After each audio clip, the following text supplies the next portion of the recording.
திடீர் என பக்திமயமாக மாறிய சூர்யா ஜோதிகா. கங்குவா பட தோல்வியால் மற்றும் விமர்சனத்தால் இந்த மாற்றமா? தேசிய பார்வை சேனல் நேயர்களுக்கு வணக்கம். நான் உங்கள் ஹேமந்த்குமார். நடிகர் சூர்யா என்ன பண்ணியிருந்தார்? அதிமுக ஆட்சியில் கடுமையாக ஆளுங்கட்சியை விமர்சனம் பண்ணியிருந்தார். திமுக ஆட்சி வந்துட்ட பிறகு மும்பைக்கே போயிட்டார். இப்போல்லாம் கருத்துலாம் அதிகமாக சொல்கிறதில்ல. நடிகை ஜோதிகா சாதனா, அவங்க இயல்புலேயே இஸ்லாமியர் தானே. அவங்க என்ன பண்ணுவாங்க, தஞ்சாவூர் கோவில் கட்டினது எதுக்கு அவ்வளோ செலவு பண்ணுறீங்கன்னுவாங்க. ஆனால் அவங்களுடைய படத்துக்கு மட்டும் ஜனங்க செலவு பண்ணணும்னு ஆசைப்பட்டாங்க. கங்குவா படம் வந்ததுக்கு கடுமையான விமர்சனங்கள் எல்லாத்துக்கும் சேர்த்து வச்சு செஞ்சாங்க. அப்போ பிஜேபி வீக்கு இதுன்றதுனால இவங்க ஒரு மாதிரி பண்ணால் இப்போ இந்த மாதிரிலாம் வேறு மாதிரி மக்களிடையே ஆன்மீகம் பல சிந்தனைகள் வலுப்பெற்று கொண்டு வருகிறது. இதெல்லாம் தெரிஞ்சுக்காமல் இவங்க பேசின பேச்சு ப்ளஸ் வன்னியருக்கு எதிராக இந்த ஜெய்பீம் படத்தில் சில சீன்லாம் வச்சதெல்லாம் சேர்த்து வச்சு செஞ்சு கங்குவா படத்தை காலி பண்ணாங்க. திடீர்னு பார்த்தா இப்போ இவங்க பக்திமயமாயிட்டாங்க. படம் வந்து 5வது நாளில் இவங்க எங்கள் மாவட்டம் தான் ஷோலிங்கருக்கு சூர்யாவும் அப்புறம் இயக்குனர் சிவாவும் வந்தாங்க.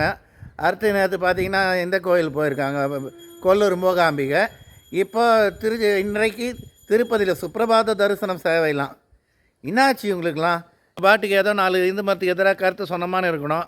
ஒரு படம் ஃபெயிலியர் இவங்களுக்கு இவ்வளோ பாதிப்பு வந்திருக்கா? என்ன பண்ணுறது? கருத்து பேராளிங்க நிலமெல்லாம் இப்படி தான். அப்போ தான் இன்னொருத்தர் இருப்பார் சித்தார்த்தை நம்ம கணக்கில் எடுத்துக்கூடாது. ஏன்னா அவர் சினிமாவில் ஒரு இதெல்லாம் அவருடைய படம் எதுவும் ஹிட் ஆனதில்லை. அதனால் அவர் ஒரு இதாக நம்ம கருத்திலே கொள்ள தேவையில்லை. ஆனால் எல்லாம் காணாமல் போயிட்டாங்க பாருங்கள். வேறு கட்சி ஆட்சியில் இருந்தால் விதவிதமாக கருத்து சொல்கிறதும், திமுக ஆட்சிக்கு வந்துட்ட பிறகு அமைதியாக இருக்கிறதும், அதே சமயத்தில் இந்த மாதிரி விஷயங்கள்னால் சினிமா மார்க்கெட் பாதிக்கப்பட்டால் மட்டும் இந்த மாதிரி செய்கிறதெல்லாம் இன்னும் இதெல்லாம் மக்கள் நடிப்பும் தான் நம்புவாங்க படம் ஓடுறதுக்கு.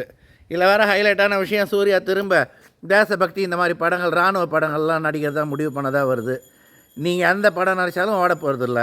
நீங்கள் செய்த செயல் அப்படி. அப்புறம் என்ன இருக்குது? அது இல்லாமல் சினிமாவெலாம் யார் அந்தளவுக்கு பார்க்குறாங்க? சினிமாலாம் நான் பார்க்கறதில்லைங்க. 90% நான் சினிமாவெலாம் பார்க்குறதில்ல.